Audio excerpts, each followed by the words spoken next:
naming things is very hard. And anybody who's had to do this before could probably tell you that it oftentimes just takes a lot of tries before you find one that you're happy with. And it's just like human names, if you're trying to like name a baby, any name you come up with, no matter how much you like it, everybody else hates it. Yep, no matter what. So you'd be like, this is my baby named Bob. And everyone's like, oh, God.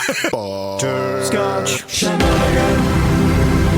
Hey, everybody. Welcome to episode 110 of Coffee with Butterscotch, the game dev comedy podcast of Butterscotch Shenanigans. I'm Seth, and I'm the games programmer. I'm Adam, and I'm slowly remembering how to program. You don't know how to talk. I'm Sam, and I do spreadsheet things. Sleepy and tired. Today is August 8th, 2017. Fantastic. Before we get started, we have a warning. Anything can happen on the show. We will be swearing a lot.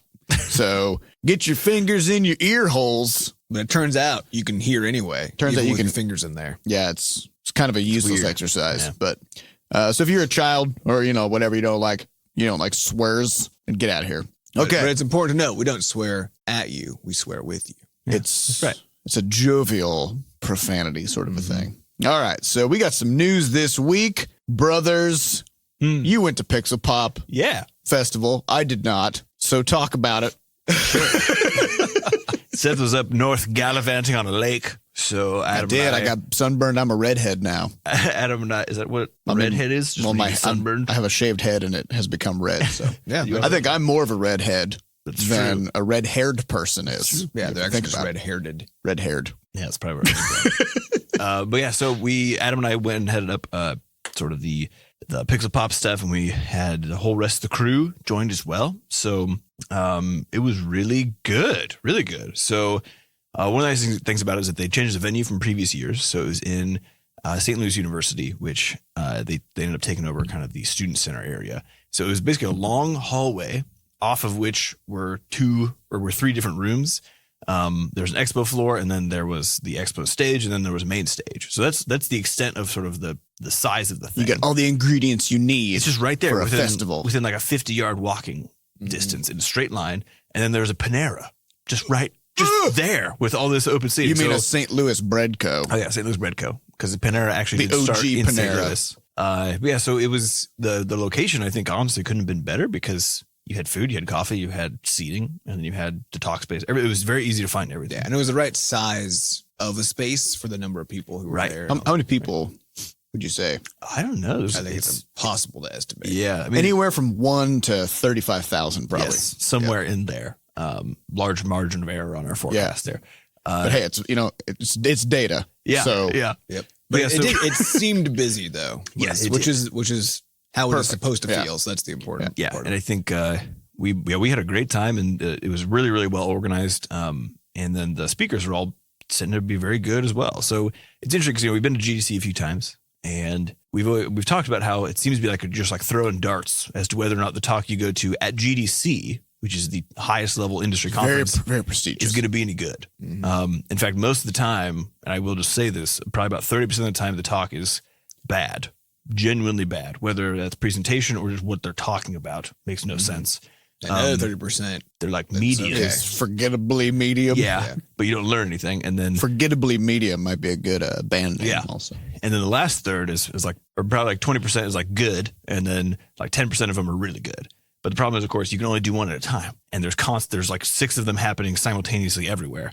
So the chance of you actually getting a string of good to great talks is very low. Well, plus they have to do it sort of, American Airlines, United Airlines style, where They punch you as soon as you get in, and they haven't started that yet. But the part where there's many tiers of content access, Right, you know? So if you're like a platinum level GDC goer, right, You can go to then everything. You can go to everything the whole week, and that's fine. But if you're on the bottom of the barrel in the Indie Summit, Mhm. then there's only stuff for you for the first 2 days, 3 days. Yeah, well, there's only the Indie Summit for the first 2 days, and then there's like the things that are open to everybody, which is a lot of the advocacy and some of the other more general and the topics. expo floor. Right. Yeah. And so you basically, you get to kind of buy your level of access, into the thing. Well, except they have a problem with the GDC too, because some people only buy the Indie Summit, which means those are the only things they can go to. Yeah. Whereas all access people can go anywhere. And so then they have to give priority for the Indie Summit to people with an Indie Summit pass or whatever. So the people who paid a lot of money to get the all access pass, they actually have to go to like halfway back down They the have line. access to everything, but at a lower They have like priority. second tier access to everything. It's interesting, but It's I a think problem. it was nice at Pixel Pop because there's only 2 tracks of stuff happening at once, right? All the talks that I went to were good. All the panels that I went to were good. So there didn't seem to be anything where I was like, this is a horrendous use of my 40 minutes or whatever, which has happened at literally every other conference I've been to. So this how many was of them did you go to, though? I think I went to 6 things. That's pretty good, actually. So I feel like sampling. it's a good sample. I didn't go to very many, so I'm not in a place where I can judge. Yeah. I'm judging all the So time. would you say this was a very well run Yeah. thing that would be worth coming to next year? Yeah, absolutely. It was a really successful event. I think on top of that, it was interesting for us because we don't, so, we have the podcast, we have our fans of our games, but we don't actually get to interact with our faces with people hardly ever. And this was one of those rare things where we got to actually meet a bunch of mainly devs actually who either listened to the podcast or really wanted to come chat with us about something because they played some more games or whatever. And it was really weird and nice to be able to see that the stuff that we're doing is having an impact on people. And Monique said, so Monique came and she was on a panel as well about work-life balance and that sort of thing. And she got to talk to a few people afterwards. And we had one guy, Alexander, who drove from Connecticut to come to this thing so that he could hang out with us on Saturday. And I think for her in particular, she's never had fans before. It's a humbling experience. It's very humbling and very great. And so there was a couple of those moments strung throughout, whether it was devs or fans or whatever else, who would tell us about stuff they heard on the podcast or just say something about how the things that we're putting out there, which we tend not to know if they matter, which is an important note because we are literally right now broadcast. Yeah, well, what we we're get in a basement right now. What we get is a view counter, right? Yeah. We're just like, oh, this many listens. And then There's what is that? I There's don't no know what that impact means. metric, right? So it was really nice, I think, for that reason. And the event was well run and it was just good. So I'd say, and I think they're doing it again next year. So if you're wondering what to do around this time next year, definitely get it penciled into your calendars so you can come see it. It's a good time. No, pin it into your calendar. Well, not pin it, because we don't even know what the dates are. Just block out the month. Yep. Or actually, I guess last year it was in a different month, so block out 2 months probably. Yeah. Gotta be Yeah. safe. So I was kind of bummed. This is my one definite weekend every year that I'm gone, and it just so happened that Pixel Pop got moved this year to be on the same weekend. So sadly, I could not be there, but next year, I hope. We'll see. All right. So we've also been working on game names. Oh God. So this is something that we didn't have to think about as much in the past because we were a nobody. I'd say we Well, probably should have thought. We should have. Yeah. But we had the luxury of having so many other pressing things that we just said fuck it and just did stuff. Right. Yeah. But I wouldn't even say it was that. It was just literally We didn't know. ignorance. Right. Yes. It was just like we didn't have time to not be ignorant, and so we got to blissfully Choose a name. choose a name. Well, and so I think we got lucky enough with, so for example, Tower Fight 2, The Monocle of Destiny. Not going to run into very Yeah, many we're fine. trademark problems. Yep. Quadrupus Rampage, completely made up. Yep. Not really going to run into issues there. Crashlands, we definitely could have run into some Yes. snags. So the basic problem is this: is that when you're coming up to a point where you actually want to start talking about your game, which is where we're at, you need to have a name for it, right? To be able to have people be able to talk you about. can't the talk thing. about it otherwise. So the problem is that I think Steam just released their numbers for how many games are coming out now a week, which is like 200 something on Steam. There's 700 a day on mobile. So in other words, there's around 5,500, 6,000 names being used every week. Mm-hmm. And pool is- Fortunately, most of them are just some combination of candy and a saga or That's something. true. So That's or Call of Ops, Black right. Edition, Duty, Yep. or Or- Assassins, or something else. right. So a lot of them are just remixes. just and stuff. anagrams of other. But the problem we've been running into is that we'll take some time, and naming things is very hard. And anybody who's had to do this before can probably tell you that it oftentimes just takes a lot of tries before you find one that you're happy with. And it's just not- like human names, if you're trying to name a baby, any name you come up with, no matter how much you like it, everybody else hates it. Yep, no matter what. So you'd be like, "This is my baby named Bob," and everyone's like, "Oh, They'd be like, I watched Bob's Burgers once, and I hated it. yep, I have an opinion about that." And you're like, "I'm starting to not care because Bob is his own person, Bob, He's a little person. Bob is going to define himself. That's right. So- right now, he's just shitting his pants. But So- later, We've talked about this in what's called an early stopping problem.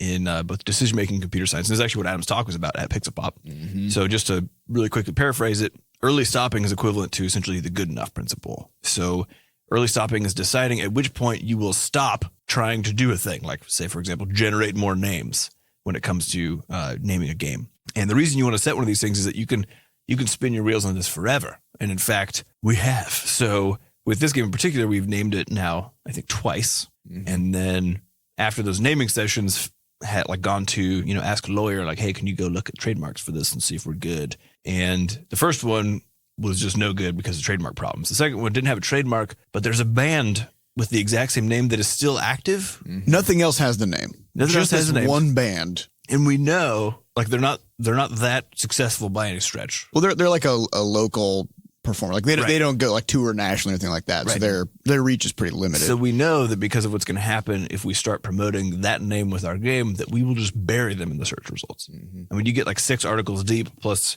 a reference on our website and then the actual website for the game. And they're already at the bottom of the page, if not further. And that'll only And of course, increase. as we promote the game over a year or whatever, they're going to be on like page 80. Right. So we're like bad. We don't want to crush some random band on Google. It's no good. So went back to the drawing board again yesterday and came up with another list of things. But it's the same thing where.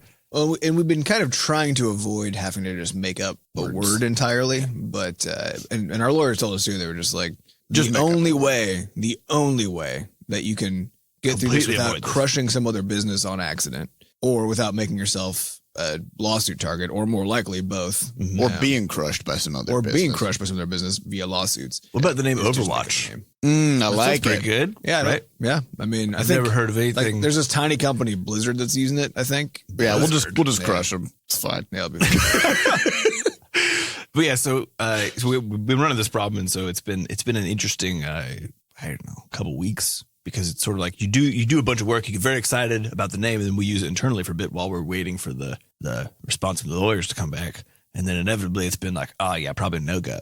And we have to gotta cleanse your palate. Because the thing is also names, like Seth was talking about earlier, if you name a baby Bob, at the moment of that baby being named, Bob means nothing to everybody else. Bob means only what the other Bobs are that they've known in their life, right? But it's up to baby Bob to come in and define what it means to be a Bob. Right. And so actually the truth is that a lot of the power of a name comes from the marketing after the fact, which means that to a degree with this early stopping idea, so what we're sort of aiming for now. Has to sound good enough and not have any like crushing of other companies, us being crushed, or trademark problems. Yeah. Which turns out to be hard to do. So yeah, well, but especially because there's a lot of things we have to consider when you're naming a kid, like you just want something that sounds awesome, right? Well, no one's going to sue your child for having the same name as their child. Well, I mean, who knows? Like Cornelius, right?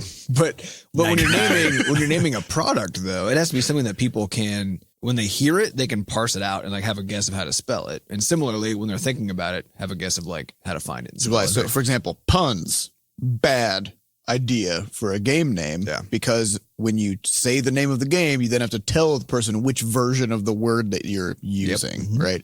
So we talked about like homophones. Yes, we talked about like bite buddies. Mm-hmm. Yep. But BYTE. But then we would have to say that every time we told people about it. Yeah, if you have to spell it out for somebody to be able to find it, then it's, and also, but even just stuff that's that doesn't flow really well off of anybody's tongue because of all the language differences and not even just language differences, but just regional dialect differences, right? And so things have to somehow flow really well, kind of in a cross dialect way, and be spellable. Right. Well, you don't want consonants that aren't often paired together. Right. Well, there's this idea of there's a phoneme called a glottal stop. Yeah. Which is when you gotta like you throw your tongue back and like stop it from slap happening. Yourself in the U. And you can't if you put two of those sort of back to back inside of one word, then there's like a lot of sort of start and stopping stuff happens. So the whole idea is that you gotta like. It should feel good. It should look good. It should sound good. And then on top of that, be like at least pretty spellable and fairly spellable. Right. As long as it's very memorable, then like some of the times you can get away with some of the spelling stuff, as a lot of companies have done. Or if the thing is weird enough that we can buy the domains for all the alternate spellings as well, and not have that be 100,000 different options. Exactly. So stuff like T's and D's sound the same when you say them. So there's all this stuff that it just becomes really hard to come up with a really good. Yeah. It's a pain. It is. because it can't just sound good. It's got to have good SEO. Mhm. Yeah, I was thinking about Overwatch as a name. It does flow very well, and it's actually complete nonsense in the scope of the game, because in the game they're like, look at all these heroes, like they're here to protect the Earth. Why are they killing each other? I still haven't Why are they playing figured capture? that out yet. I'm not sure. Are they just practicing? I think they're just practicing. They're just practicing. Yeah. But like Practice Watch didn't go. Yeah, Right. right. Yeah. But you can say like Overwatch is, you can say it, it's unambiguously spelled. You know, Right. it's perfect. It's two words that you know. Yep. So The thing to me is like Great. that name by itself doesn't even sound particularly, at least to me, it doesn't sound particularly epic in nature. Yeah. It's Nope. the marketing that they've Exactly. done now that has sort of bound that in, right? Yeah. And that's the key, is that when trying to find like just a name in sort of in isolation, which is a lot of what we're doing. When we're trying to come up with a name, you're just like listing all these ideas and putting words out. It makes it so that you feel like the name has to be really epic, but having a really epic name almost guarantees you're going to fall into this trap of it being not spellable. okay, so this is really interesting, because this is something I was actually talking to Sure yesterday, because so we're in the process of doing a big content push in our current game. And content push means like, let's say you're one of the developers of like early WoW, right? And you're like, we need swords. We need swords in this game, Like, right? we got the systems done. We're We ready to got the ability for characters to hold swords. We need some swords. So your art team is going to crank out like 30 swords. They're all going to look very different. And when you first put them in the game, they're just going to have some stats. Like this sword has like 10 stamina. This sword has 11 stamina, right? And if you look at it sword by sword by sword, you're going to be like, who's going to give a shit? Like, why should people care about all these swords. like, This is why I can't play Diablo. right, except what happens is then you go, well, this sword here, this sword, you have to go through a 14 quest long chain to get. You have to learn this story of this ancient prince. Then you got to summon a wind lord in a 40-man raid and spend weeks mastering it, and then you kill it, and then you get Thunder Fury, Blessed Blade of the Windseeker, right? And then it's like, oh, that's a really badass sword, right? But really, it's just like It's a sword. slightly better than other swords, right? But it tells a story now. It has a story now. So you've taken this thing that's like, it's just a generic It's thing. like King Arthur's sword, you know? It's like, it's in a fucking rock, It's just a sword, you though. know? But it's just his sword. Well, we've talked about this. Excalibur does nothing interesting in the whole story. Yeah.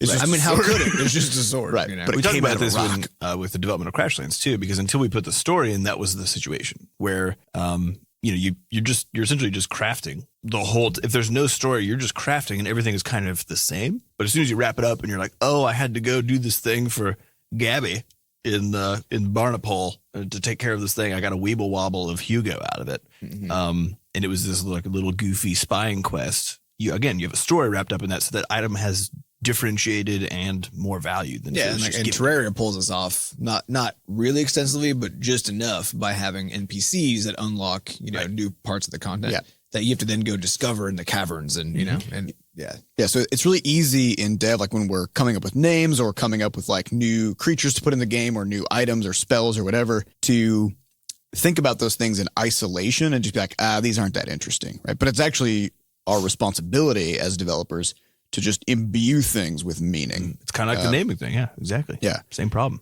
So it's a pretty cool parallel, I think. So we'll be seeing how this new name comes into fruition and whether we can actually start using it. Yeah, the goal is to get it as soon as possible so that we can. I want to be able to talk Actually about start this talking goddamn about the thing. Well, this is for the game that was formerly Snuppies, Correct. which now we're actually on version 40. It has differentiated So it quite is- far from the original. It has evolved, we'll say. Yeah, it's looking really good. We want to start like showing it Yeah. to people, but we can't yet. So also we have, so this past week, we wrapped up Spearmint Summer, which was a 4-week experimental phase where we said, we're going to do a 4-day work week. So 8 to 4, Monday, Tuesday, Wednesday, and then 8 a.m. to 8 p.m. on Thursday, which is, we used to do sporadically this 12-hour workday thing, which we would call a jam day, where basically people would find like big problems that they wanted to tackle and do those on a jam day. So now we just said every Thursday is a jam day, and then it's 3-day weekends. So that has shifted our work week from 40 hours to 36. That's sort of like in office time, right? Granted, we all tend to do a lot of other stuff on Fridays and weekends. So how has that been? What do we think? Yeah. What do? Well, I think so. This is an interesting thing because people don't oftentimes consider the the actual sort of structure, the meta level structure of their work hours to be an important component of how they get work done or whether they're getting work done. And of course you can see this when it comes to people who say like, oh yeah, my morning hours are more valuable, right? People sort of picked up on that oftentimes over time, or they'll say, after 2 p.m. I just do a variety of things that are like wrap up things because I know my brain's like off because I ate a bunch of carbs for lunch or whatever. So people, I think they have a sense of it, but they tend not to, in a larger either studio context or a business context, ask that question about, is the structure of the time that we're using for our people and for our company, is that doing what we want it to do? Or is there a different structure that might actually help us in some ways? Yeah, well, because for example, I think the best way to think about it is like every hour is not the same. Correct. And if you say we work 40 hours a week, no, you don't. Right. Maybe like 10 of those hours, you're getting a lot of work done. 10 of them, people are kind of scrambling, whatever. Because you could also say we work 40 hours a week. We work every other hour for 3 days. Like, yeah, technically that's 40 hours. Nobody's getting shit done, right? They're all sleep deprived. They're starting work, stopping work, right? Like that's useless time. Right.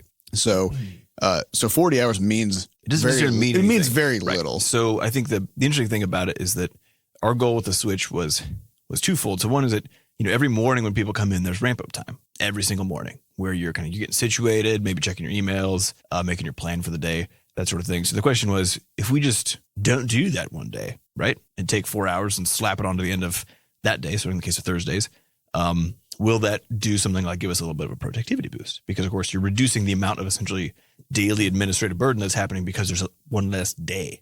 So that was one of the questions. And then the other one was, will the 3-day weekends allow people to just take care of their lives such that they're more focused and just more in the office? So there's less like, oh, I need to go like take care of this bank thing because banks are dumb and aren't open after work. Or before work. Or anytime. During lunch. Yeah, whenever you get there, they're closed. So the question was, will it sort of reduce chaos and increase the amount of time that everyone's in the office at the same time? And then we had a bunch of concerns with it, which is largely had to do with the fact that with a 3-day weekend, it's a big chunk of time. And with something like programming, there's a lot of mental work that goes into sort of building the mental scaffolding for a big problem that you're working on. And so the question was, might it be the case that after a 3-day weekend, if you totally disengage, that when you come back on Monday, you're going to have essentially more severe ramp up time because you've been gone. We'll all be kind of slowed down on Mondays.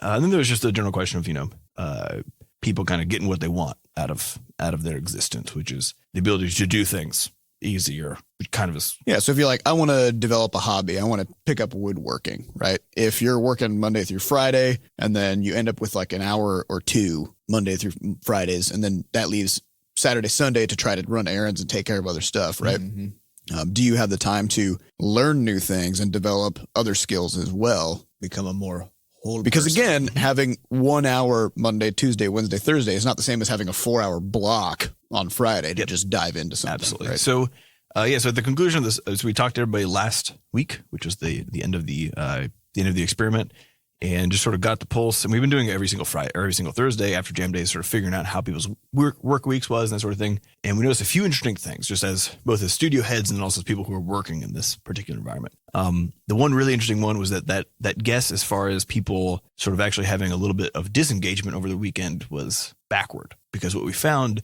this is a good interesting note, was that when we created a structure that allowed people to actually take essentially more than enough time off over the weekends, then because the people who we have brought on actually like working at the studio and like their work and are interested in it, then invariably actually people started leaning back into the work a little bit over the weekend. So in Tifa's case, like she came back one Monday and had sketched all of the tundra creatures for some of our new merch coming up, which had not happened before, like on Saturday, Sunday, right. Of course, because everything's on fire. Time is too compressed. Yeah. I think Andy like read a JavaScript book or something and came in with some notes.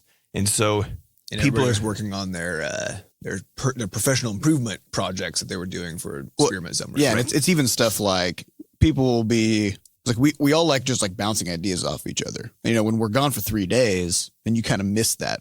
And so people will just like think of something interesting or read an interesting book and then hop onto their Shenana feed and make a post about it and try to like teach everybody about the thing that they learned. Right.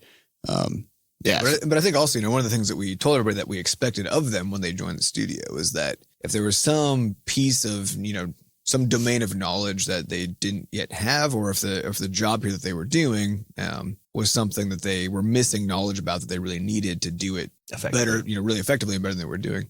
That our expectation was that outside of work they would figure that out. Like that was just that's on them, right? For not to actually, you got to get yourself up to speed. You got to get yourself up to speed. But when you don't have time to do that because you're basically either at work or putting out fires at home, and then you're right back to work again, then because we noticed that people really weren't doing it, even though they needed to be, and even though that was clearly an expectation. And then as soon as we actually provided time, it starts happening. It starts to happen. Yeah. And yeah, it starts to make turns out people can't just summon time from the ether to do things. It is one thing to say, we expect our people to be to be smart about how they handle their time, for sure. But the reality is, of course, and everyone knows is like most weeks something either goes wrong or happens. And the result is that if you're working a normal, 9 to 5, 5 days a week situation, then that little bit of extra slack, there's probably like 3 or 4 hours of like slack time, frankly, like on the weekends that you could use to do something with, that usually gets eaten up by whatever that emergent environmental it may even be just somebody is. being like, hey, you want to grab a coffee? Right. And you're like, shit. I mean, yes, but shit. Right. So many things to do. Right. So it was actually the concerns we had ended up being not just unvalidated, but actually sort of the positive side of that coin was what showed up in most of these cases. People seem like everyone's been zoned in like crazy. We had a Sam Palavan who is from Taco Illuminati was here yesterday. He's a fellow developer. Yeah, he was here for Pixel Pop. Yeah, so he just came to the office to work yesterday, and at the end of the day, he just said, "Man, these Butterscotch people really put in the work," because it was just silent for like most of the day. All you just hear is the rumbling of keyboard keys. And then there'd be these breakouts, people just like grab another person and walk somewhere and chat really intensely about a thing and then go back in. And he was like, what do you guys do for lunch? And I was like, you just eat whenever you want. I don't know what that means. What do you mean what I do for lunch? Put food in your mouth. Yeah. So it's not, why you gotta be weird about it. Right. So it's been really interesting to see what the effect has been. I think it has been overall actually an extremely positive change for everybody's personal health and lives. And that has definitely reflected then into the care for the studio that they've been bringing to the table. So really interesting thing. And I like the fury that comes into a jam day. Yeah. Where like everybody comes in with this determination of like some crazy thing. Like they'll set some goal for themselves. Like I'm going to make 15 of these. Like I'm going to learn this new thing and try to get it done and deployed by the end of the day. Right. Which, we always overshoot. Oh, yeah. But I mean, that's kind of, we're always, that's the point. But I think that is one of the interesting things though, is that the week does feel compressed, the work week. Right. And there's an interesting consequence of that, which means that you like the pressure to do stuff and to feel like you've accomplished things feels a little bit higher. It's just like being in a little pressure cooker, but not in a bad way. It just feels like you kind of got to race a little faster to get done what you wanted to get done. And as a consequence, actually, just everything is more alive and it forces you to think. So, for example, like yesterday, we're in a content push, and so I had like 10 things to implement. There are 10 of the same type of thing into the game. And so I was like, I'm going to time each phase of each of these, and then and then look at how much total time it took and then try to figure out where there are holes in my process. Right. And so, for example, I learned that there's like a 3-minute downtime switching from one thing to the next. So if each thing takes me 5 minutes, really it's 8 minutes. Right. Right. It basically doubles the amount of time it takes because of prep. Right. And so now there's questions like, okay, so today I'm going to try to figure out how do I batch my prep work, do that stuff in advance, then I can just bounce from thing to thing to thing, right? And so that's the kind of thing that I didn't feel the need to do before. Yeah, reducing all those switching costs. But this is actually better now because also as a side effect, now I have a much better sense of how long things take. So when it comes to predicting our project timelines, we actually have a frame of reference, right? Yeah. But I think that whole when you have a longer sort of stretch of time to distribute your stuff over, it does feel less important to do things like minimize switching costs. It's like being immortal.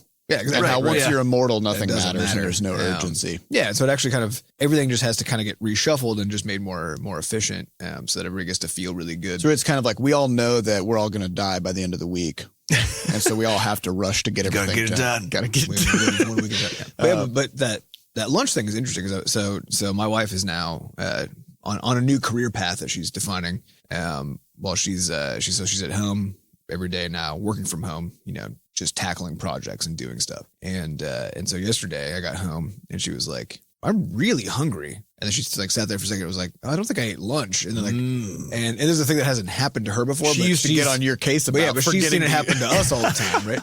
And you were like, yes. Yeah. But then she said, which I thought was really interesting, then she followed up with saying, oh, I should maybe tomorrow I should set a timer for myself, like a reminder to eat lunch. And I was like, why? That's just going to interrupt you when you're in the middle of doing something obviously more important than eating. Otherwise, your body would tell you, hey, you should eat right now. Right. Yep. And this is really, so with the question of like, when do you eat lunch? For us, like for me, the answer is, whenever I'm hungry enough that it distracts me from my work. Right. And the idea that for some reason, like that lunch is this thing, this like entity that is sacred and that you must somehow. Lunch doesn't tell me what to do. Exactly. It's like, I got shit. You're locked in here with me. but that comes back to that idea of the value of an hour, the value of a block of time. And where we've tried to structure everything so that we get, the blocks are as long as they can be, which is why we shove all the stuff that isn't part of that into the morning so that you do that first and then, kick off your work day. But you should just be able, you should have full control over when you get distracted. Mm-hmm. Yeah. Some days I eat lunch at 10. Yeah, exactly. Yep. Yeah. I'm like, I need to get this shit out of the way. Exactly. Yeah. I know I'm going to be hungry pretty soon. Yeah. If I'm in a good stopping point between two things and it's anywhere between like 10 and noon, then I'll just go eat first. And then go jump into the rest of the stuff. There are days where it gets around 3:00 and I'm like, oh shit, I forgot to get a sandwich. I ate lunch at 4 p.m. yesterday. Nice. Because I forgot. I did it at 10 a.m. Nice. Lunch is in the eye of the beholder. It is. Mm-hmm.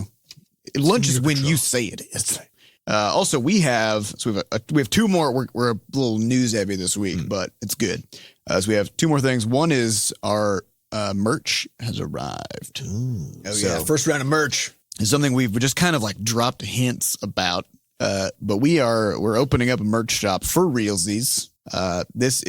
We tried to do this last year, but we made the mistake. So, I think it was last week we were talking about how you can't perfectly solve a problem the first time, right? You can't know all the variables. You can't know everything. And so you have to just do some kind of a thing that is good enough for now. Do a draft. Right? So last year we started going through the merch stuff and we got buried in problems because we were like, we need a third party to handle our distribution. Right. We need to solve that problem now and forever. We need payment processing that we can handle payments from any country and any currency. We tried to make it too good too soon. We tried to go all out on it. And as a result, we burned out of it and then got busy with a bunch of other stuff and then never looked back. Right. So this time around, as Monique came into the office, and we were like, we need somebody to take on this merch project, but we need to do it sensibly. We need to do it simpler. Yeah. And so this time around, so Monique took the helm on this thing, and we're just like, we're gonna do it U.S. only for now, continental U.S. even, because we don't even know how do you get a box to Alaska. We don't know that. Not a problem we'll solve right now. Yeah, we'll solve that problem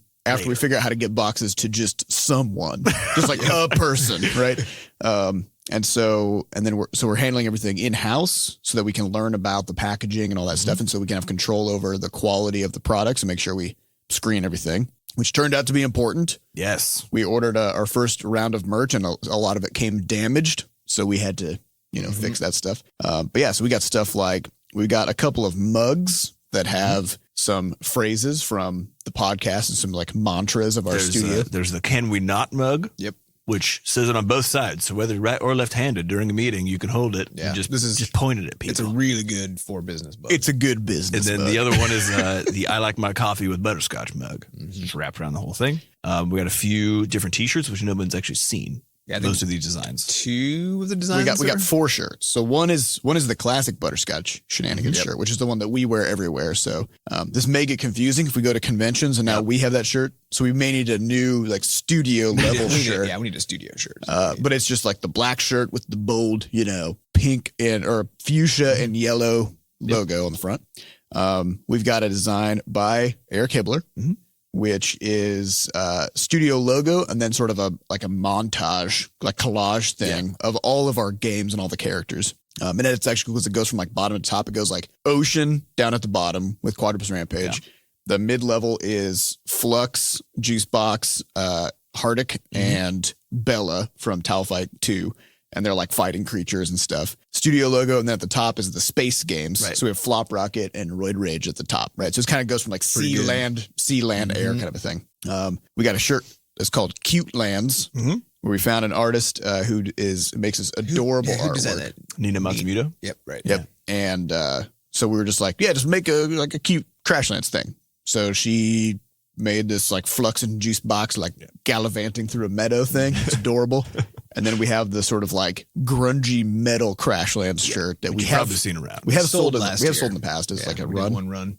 So we got all that, and then Tifa made these sticker packs that are They're real good. she has a knack for like just taking something and just putting this like really goofy yet kind of cute spin on it.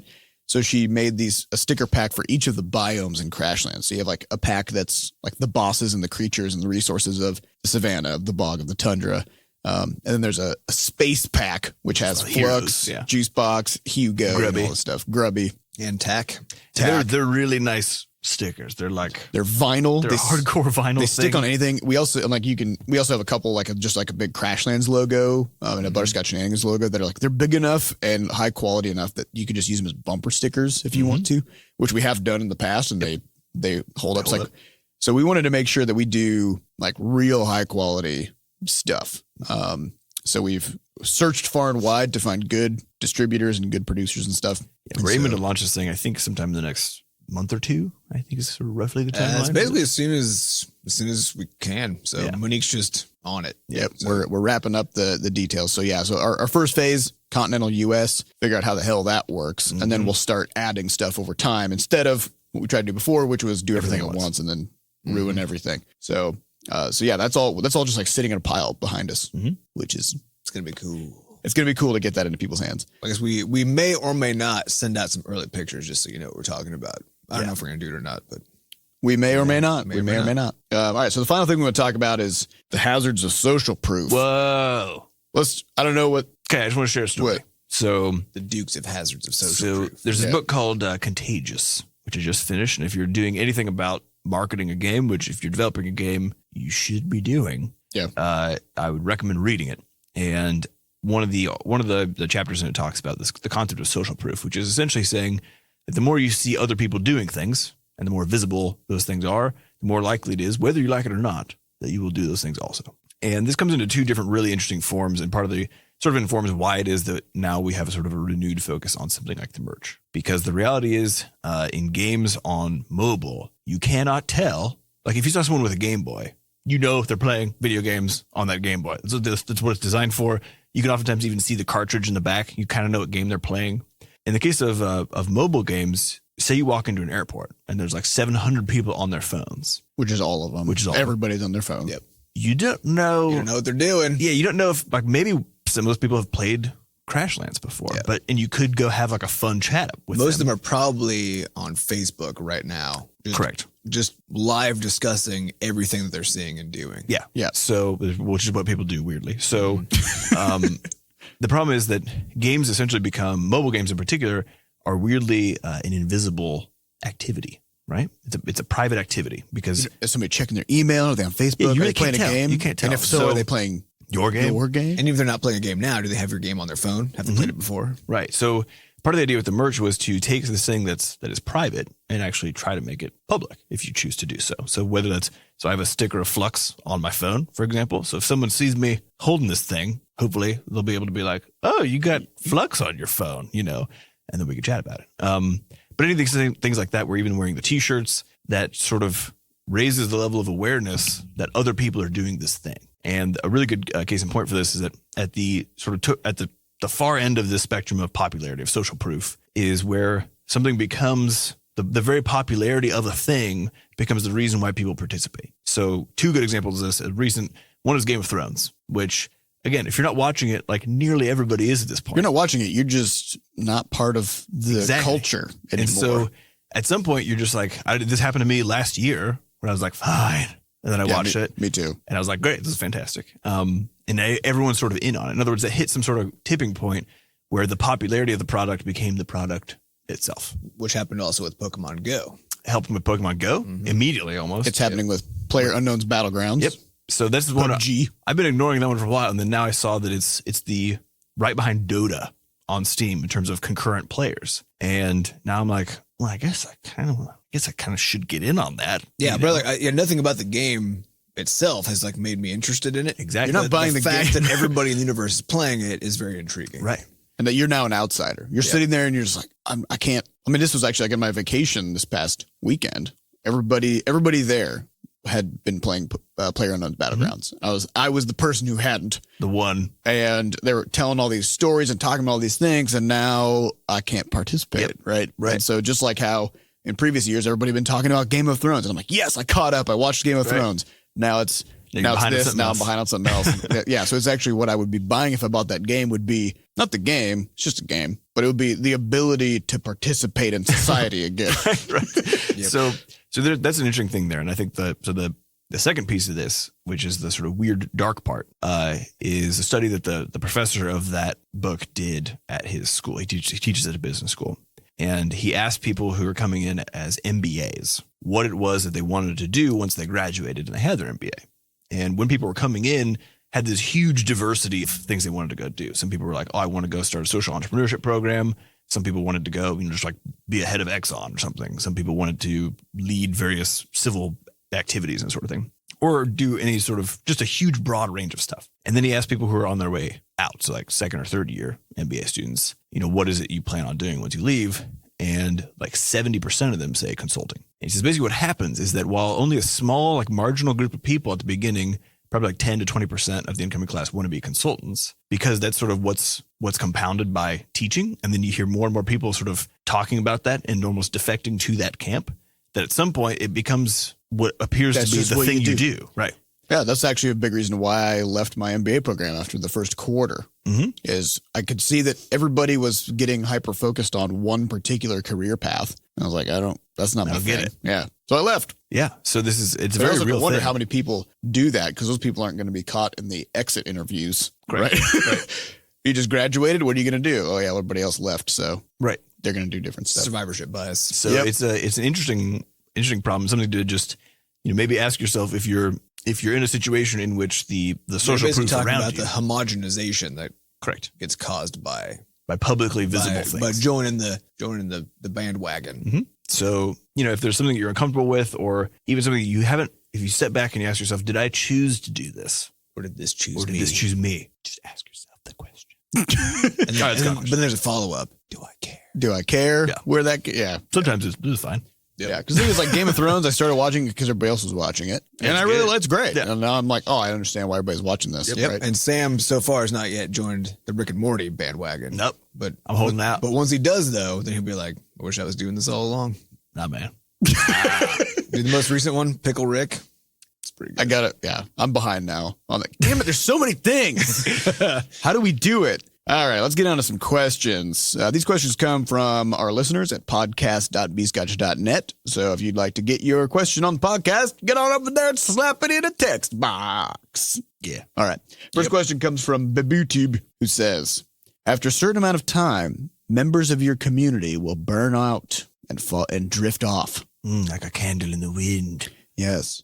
How do you Heavy feel wind. about this? And if you try to prevent it, how do you approach it? Well, I mean, we do have a podcast. This is where we keep people. Yeah. People who prevent people them who from drifting tried off. to leave. Yep. Yeah. You can't hear the screams beyond the curtain of moving blankets. Yeah, we use their screams to generate electricity. Yeah. As people start to drift off, we throw a lasso around their ankle, tie them down, and we just have like a hot air balloon. And Like then we say, you're not a kite. you stay grounded.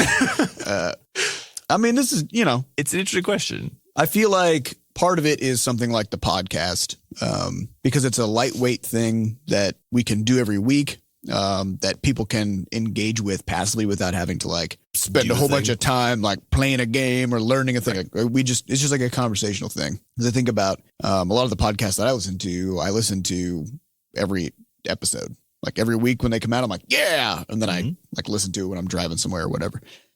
So this is the kind of thing that actually allows us to kind of push against that.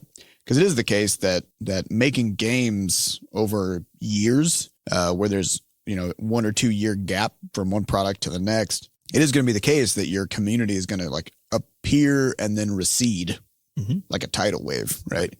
And then there's just gonna be a few stragglers left behind who are just really into it, and then get into things like the podcast and stuff like that. I think that's okay. Yeah, It's just, to me, it's just fine. it's just the way. I think about it even just with your, your general social life. Like it's the same thing. There might be a group of friends that you have for, 3-5 years even. And then by virtue of stuff you're doing or people moving away or whatever else, you naturally will move into another one. Right. Your friends because of a variety of things, where you are, the classes you were taking together. Or Yeah. And I think like the hope is just that whenever someone sort of drifts out of the community, that they're not being ejected forcefully from it, where they're like, unless they're an asshole. well, I mean, unless we eject them for it, that's fine. But I'm saying in terms of like the idea of burnout. Yeah. Like, no one should be burning out on our community. Yep. In the real sense. It would be, burnout. it'd be more like they fizzled out. Yeah. Right. Where you're just like, yeah, Well, I'm gonna do something else. And we see that. I mean, we see this fizzling all the time. It's basically anytime we do something now publicly interesting, because we're doing interesting stuff all the time, but it's all like coding up a thing or whatever, stuff that nobody gets to see. And then even if they could, they wouldn't be interesting from the outside. And every once in a while, though, we get to do something that's more public, like the Shenana Jam a few months ago, where that all of a sudden, like the community that had just fizzled out, our Discord had gotten really quiet, our forums were really quiet, like everything was really quiet because we hadn't done anything publicly for a while. And then we do that, and all of a sudden it's really active and really, engaging again. And then we watch that also fizzle out again, and it's just this constant. But there's always residual people. There's always residual, right? Yeah. And so it doesn't just go away, it just kind of gets quiet. And in a lot of ways, it's actually kind of nice for us, because that means the times when we, really engage with people because we're doing something that they will find really interesting, are also when we spend a lot of time engaging with those people. And What's important to note, like all of us, like I love actually just hanging out on Discord and talking to people, but I don't. Yeah, because I know that if I did, I would not get anything done most of the time. So it's nice that everything has this sort of natural cycle to it. Yep. And I think the most important piece is just that if someone does fizzle out, that they're doing so just because they're moving on to something else interesting, not because of a negative experience, right? Right. I want it to be the case that anybody who has entered into our realm of influence or our communities just has a really good time, gets what they need out of it, and then if they don't need anything anymore, then we'll do stuff. We'll see you on round 2. Circle back. This makes me think of our conversation from a while back about push notifications, Yes. where we're like, somebody, if they want to play our game, they should. And if they don't want to play it, that's okay. Right. Because their time is important to them. And we're not going to, like, at 1:30 in the morning, send them a thing, be like, oh, your seeds just sprouted in Crashlands, right? Because who cares? Like they should.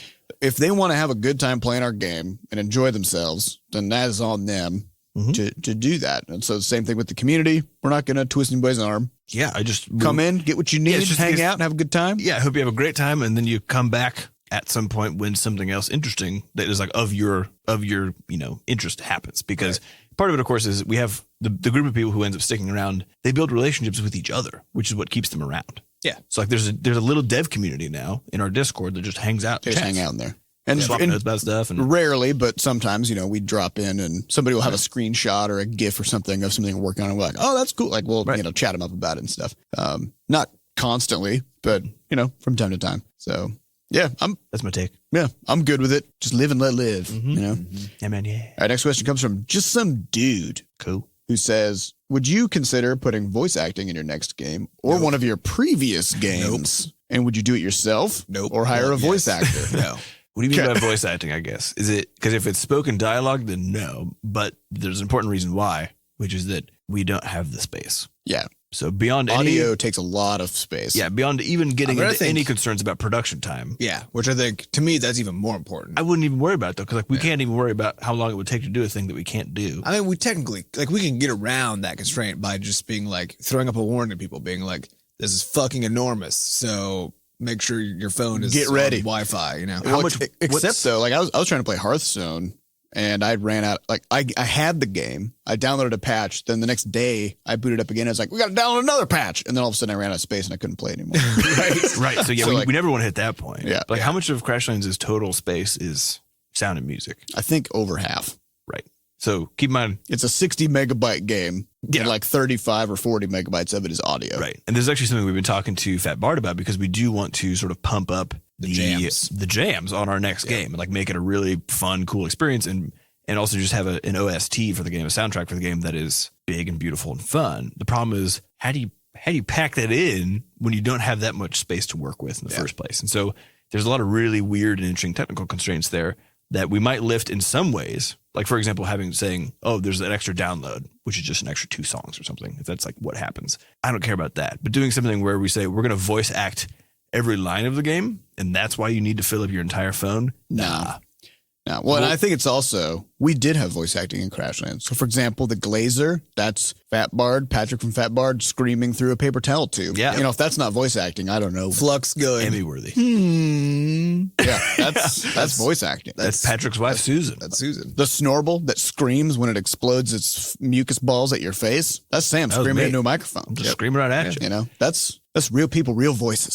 So we have to do little clever things to do it. And I think our next game will have it, but probably in the same way that we had it previously. We're like Banjo Kazooie style, right? It's like, Yeah. that's how they talk. But that, you know, it gets the message across. It gets the character out there. So, all right. So last question comes from Kulabula. I assume it's the last question because we might get on this. Ed McMillan released a Meat Boy type game a few weeks ago, and it did well, $400,000 plus, but not as well as expected considering the huge fan base. He's not as close to his fans as you guys. What you guys do works, and we appreciate you taking the time. Thanks. There's a nice little note at the end there. It is nice. The question, Ed McMillan, maker of Binding of Isaac and Super Meat Boy, and then like 1,000 other games that are like flash games and stuff.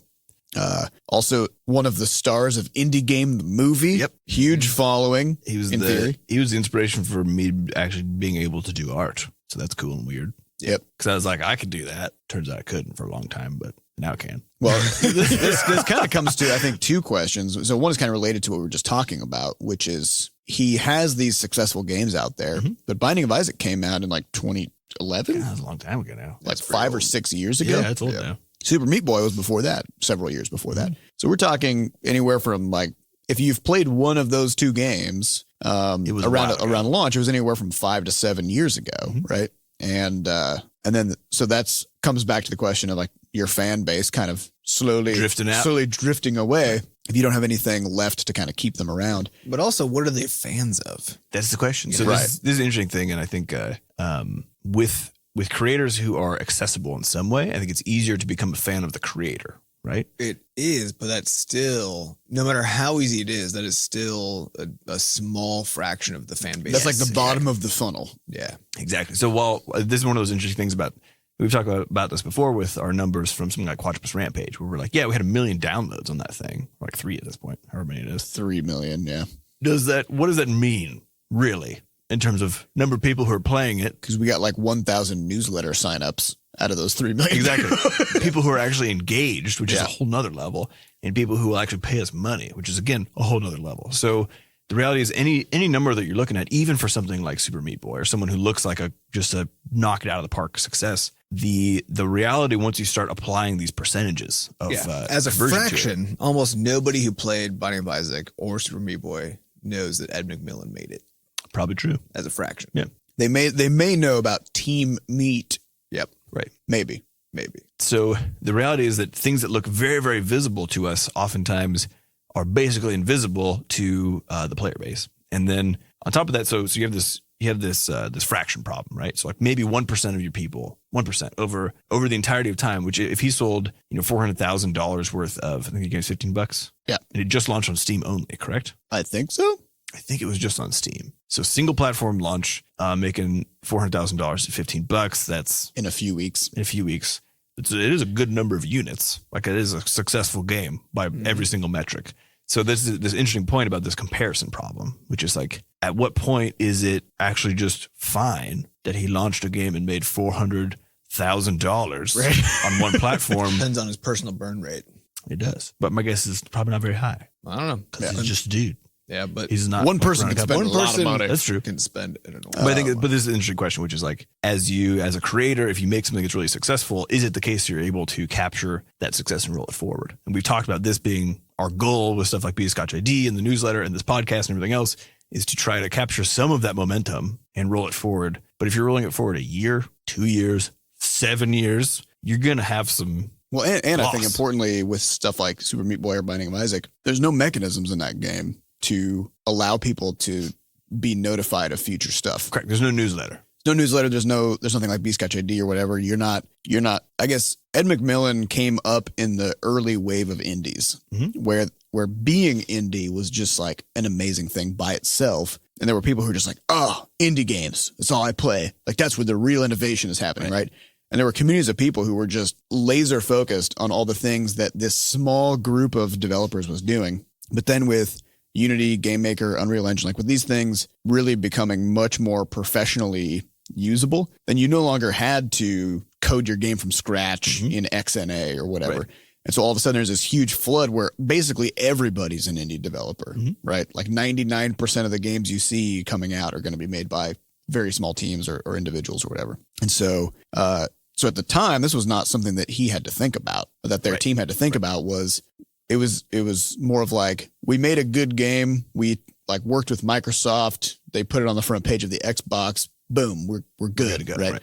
And that's just not how it is anymore. Especially now with the change in Steam, where now there's more games coming out than there were on Steam every week because of the greenlight change. So we're just it's a different market, and I think it's an interesting and weird problem, which is that the unfortunate reality is that any of your previous success is just not indicative nor a guarantee of future successes. And this is something that we're actually very anxious about with our next game, because, we're doing all this cool stuff with our studio, we think, as far as structuring it, employing people, a lot of these methods that we're thinking about, Buddyscotch ID, all this stuff. But no one's going to care to listen until and if the next game is successful by a margin of magnitude. So $400,000 is not apparently successful enough for Ed McMillan at this point. So the question is, what's the order of magnitude? Maybe this is the comment of. Well, I think it's the question asked. No, it's a good point. It's simply a good point that making that much money when it appears that you should be able to reach a much broader audience does not seem like a success, right? Relatively, right.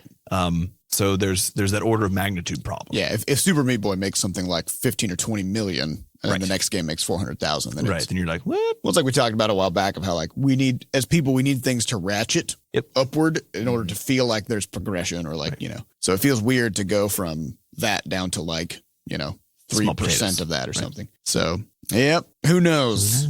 Life is hard. All right, so that's all we have time for this week. So we'd like to thank our studio wrangler, Monique, for putting this episode together, and our producer, Fat Bard, for making us sound good, and the Buddyscotch dev team, Andy, Tifa, and Sher, for continuing to build stuff while we're in here making this podcast. We'd also like to thank our community moderators who keep our Discord and forums running. And, of course, we'd like to thank our listeners for coming back every week to listen to us. If you'd like to get more involved in the Butterscotch community, you can hop into our Discord server, which is at bit.ly/bsdiscord, all lowercase, and say hello. We've also got a mailbox if you'd like to send us candy or canned goods. Or handwritten letters. But don't type a letter and then send it, because then you might as well just use our contact. You could have just used the other thing. Yeah. So put some effort into it. Cramp that thumb. Write it by hand. Have you written a letter recently? It is really exhausting. It does hurt your hand, man. Truthfully. Yeah, I was thinking about that, and I was like, what am I doing wrong? Like, am I holding the pen weird? Like, why does my thumb hurt? Yeah, the thing you're doing wrong is not using a keyboard. That's probably true. It's more like the meat between my thumb and my forefinger. That like little pad right there. Oh man, for me, it's the like area right below my thumb. Oh, so you guys both got some weak thumb meat. Yeah. Damn. Gotta do some thumbs ups. Anyways, so that is at mailbox.buddyscotch.net. So if you want to cramp up your thumb and send us something, you can do that. Also, we don't advertise this show, so we depend completely on everybody else spreading the word for us. So we used to talk about leaving reviews and stuff, but now we realize we just need everybody to tell Justin Bieber about this podcast. On the other hand, reviews might actually help, because that might make us that the broadcast network, that is iTunes, is more effective at broadcasting. That's true. Yeah. So it's probably not true. You mean Apple Podcasts? Apple Podcasts. Yeah. So it might not be just one or the other. It's just do everything. Basically, leave us a review, tell your friends, and then tell Nicki Minaj. Yeah. About Nicki Minaj needs to know about his podcast. She's really super into games. She's really in tune with the game dev community and all that stuff. You can hear it in her songs. There's a lot of like subtext. Yeah. And the lyrics about like butts and stuff. What she's talking about, it's metaphorical. Yeah. The butts are actually referenced to video games. Yes. Specifically to Butterscotch video games. Yes, exactly. Ooh. Yeah, so hopefully, we'll get a Nicki Minaj Butterscotch Shenanigans sort of collab going on. We're working on it, We're working on it. But, we depend on our listeners to make this happen. So if you guys could do us a solid, that'd be great. All right. Thank you all for listening, and we'll see you next week. Goodbye. Bye. Bye.